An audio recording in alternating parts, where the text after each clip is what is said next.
Hello, ഞാൻ ബാബ റോയി. ബാബാസ് കുസിലേക്ക് ഏവർക്കും സ്വാഗതം. പല വിധത്തിലുള്ള ചമ്മന്തി പൊടിച്ചിട്ടുണ്ട്. തേങ്ങ വറുത്ത് ചമ്മന്തി പൊടിച്ചിട്ടുണ്ട്, ഉണക്കമീൻ വറുത്ത് പൊടിച്ച് ചമ്മന്തി ഉണ്ടാക്കിയിട്ടുണ്ട്.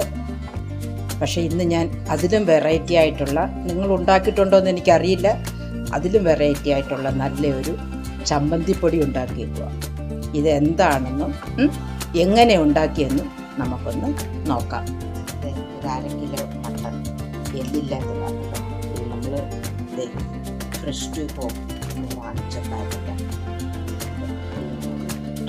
ചെറുതായിട്ട് കട്ട് ചെയ്ത് ചെറുതായിട്ട് കട്ട് ചെയ്ത് കഴുകി വൃത്തിയാക്കി കുരുമുളക് പൊടി, മഞ്ഞൾ പൊടി, ഇഞ്ചിയുടെ പൗഡർ കൂടിയിട്ട് എല്ലാം കൂടെ നല്ല വൃത്തിയാക്കി ഇളക്കി മാരിനേറ്റ് ചെയ്യാനായിട്ട് അടച്ചു. മാരിനേറ്റ് വെച്ചേക്കുന്ന മട്ടൻ്റെ പീസസ് നമുക്ക് കുറച്ച് ഒന്ന് വറുത്തെടുക്കാം.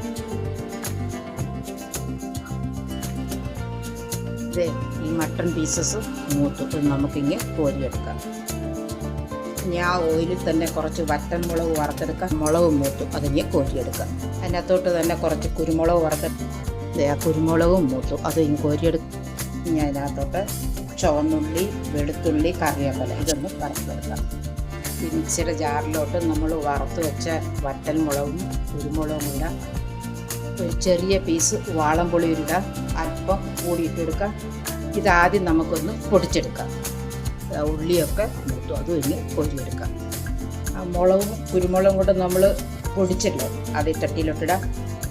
ആ ജാറിനകത്തോട്ട് തന്നെ നമ്മൾ ഉള്ളിയും ചിക്കനും കൂടെ വറുത്ത് വെച്ചേക്കുന്നില്ല, അത് കുറച്ചിട്ട് പൊടിക്കാം. ആ പൊടിച്ചത് ഈ മുളകിൻ്റെ മുകളിലോട്ടിടാം.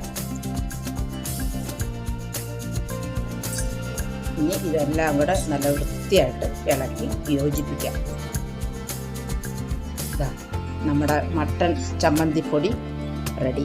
ലഞ്ച് ബോക്സിലും കറിയൊന്നും ഇല്ലാതിരിക്കുമ്പോൾ ഒരല്പം ഇട്ട് നമുക്ക് ഇടും ചമ്മന്തിപ്പൊടിയായിട്ട് ഉപയോഗിക്കാം. വെറൈറ്റി ആയിട്ടുള്ള ഒരു ചമ്മന്തിപ്പൊടി.